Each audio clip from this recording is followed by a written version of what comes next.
Always a challenge when you go into a new season. You know things are going to change. Obviously, you add the new coordinator on top of that.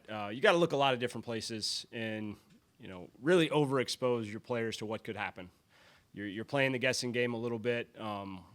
Feel confident in the plan we have going into the week and putting it in the players' hands. We have a talented group, an experienced group, and week one is all about letting them play fast and play physical, be aggressive, and trying to get them a plan that can handle the issues that you think might come about, but really allow them to play fast. Jim, you mentioned the experienced group, and especially in the secondary. Is it fun to start a season with a challenge like Jahan Dotson and Parker Washington, knowing that the guys you have in that secondary? Yeah, it gets really easy to motivate your guys. They've been through it before. They understand what talented football players, the issues they can cause, and what it's all about. So I think our guys have been really focused, throughout the offseason and going into camp, knowing that week one was going to be a huge test. And you look, whether it's Penn State, Texas, wherever this coaching tree's been, they challenge secondaries in a big way. So our guys are excited for that opportunity, and I'm looking forward to watching play on Saturday.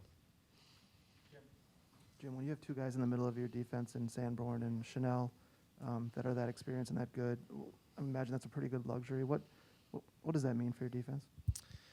When you have two guys that are kind of running the show of your defense, have the experience they have, very little that they haven't seen.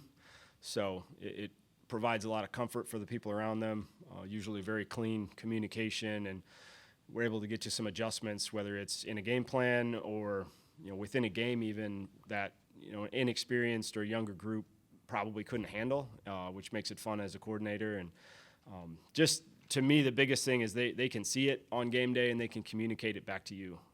That's rare, and it's a lot of fun for us to coach, and we put a lot on that group to make plays on top of make adjustments and communicate, and we feel like we got the right two in there to get it done.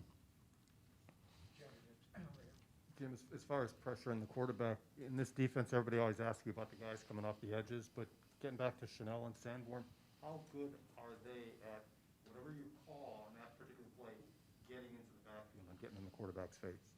Yeah, they've done a great job of creating pressure from that second level of our defense. It's a big part of what we do. We've always been able to get pressure on the quarterback. Last year we didn't have the sack numbers. We felt like we still had good pressure. We weren't getting some of the production. This year that's a huge emphasis of ours is getting back to being disruptive. And you looked over the years of this defense, it's always looked a little different. Sometimes it's our two-edge defenders. Sometimes it is, an inside backer or a safety creating a lot of pressure for us. We're trying to find a skill set, what guys do best, and try to put them in those positions as much as possible. And feel like we've done a good job throughout camp of kind of identifying who those playmakers are going to be and kind of what gets them playing the most aggressive, fastest, most physical. And, now you're getting into game weeks and you're trying to put it all together on, just how many different ways you can get them in those positions. Jim, what would you say Colin and Scott do well from an on-field perspective that has allowed you to have so much trust in them at the safety spots? Safeties, to me, so much comes to eyes. Pre-snap, can you identify issues? Can you kind of pre-think communication and adjustments? I felt like they've always done a good job together when they're paired together in that combination of getting us into right calls, right checks, right adjustments within our defense. And then I think they still have the ability to play fast and create plays, play physical, looking for production, in the pass game. I think sometimes it's been there from our safeties and sometimes it's disappeared. And that's been a big focus of ours this offseason as an entire group. And hopefully that pays off here this season. Jim, what are some of aspects of Sean Clifford's game that you guys are really just focusing in on as you guys get closer to Saturday? Obviously, he has a ton of experience. Started a lot of games for them. Has been, very productive in the pass game and the run game.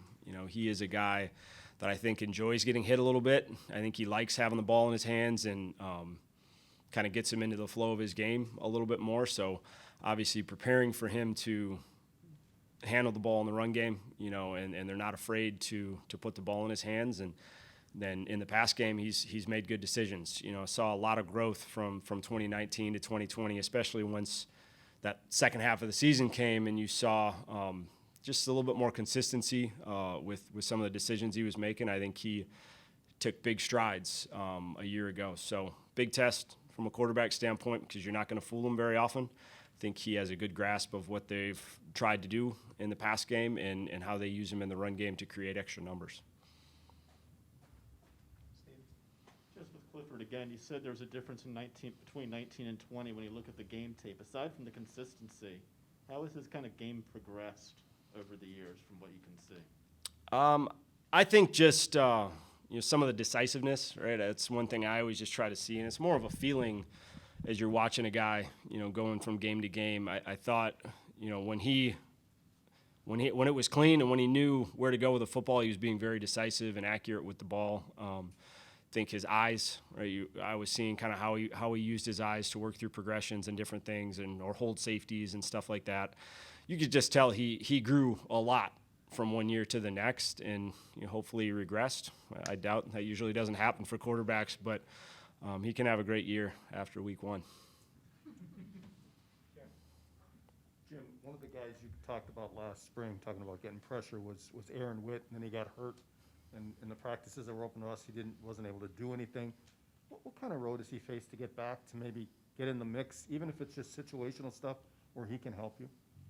Yeah, obviously we're high on his ability and what he can do in this defense. Has had limited kind of practice here in fall camp and going back into the spring some. So we like what he's doing. We like where he was trending second half of last season going into this year, and it's just going to be what can he get comfortable with, and more so from a game shape standpoint at this point, just missing a lot of time. But definitely like what he's going to bring to the table for us when we can get him on the field. Jim, we've seen Faion Hicks add that slot duty to his game. Where have you seen him take the most step between where he ended last season to where he starts this year? A big focus for him this offseason was really the understanding of playing that position. He was able to go in there, make all the adjustments, and is a difference maker covering people in the slot for us because of his ability.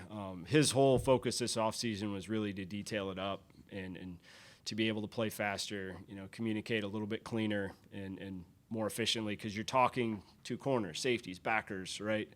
Just the space of the field changes for you, and the amount of communication that you have to lead is different. So he went in there last season and did extremely well for us, and then this offseason it was all just football IQ and how many different ways we can use him when he's in that position. And I think he's really owned that, and excited for him to be able to create some matchup issues for us, playing outside and in the slot. Coach, obviously it's the first game back this week playing against Penn State, Big Ten rivals. First game back with fans. How have you and the other coaches been kind of telling the guys not to, get too caught up in the energy and to use it as momentum? Yeah, I think it's going to be an interesting week because last year was so different.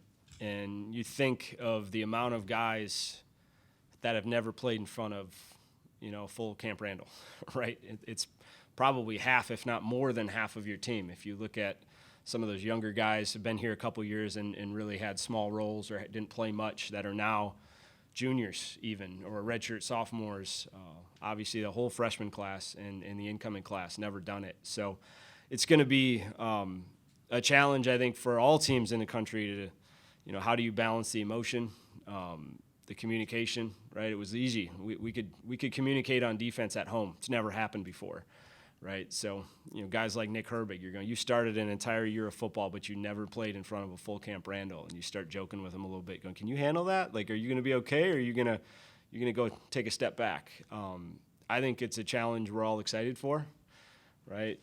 Hopefully more normalcy this year as far as having fans in the stands and really creating the home field advantage that Camp Randall is. I'm excited to start this year off at home and let these guys feel what that's all about.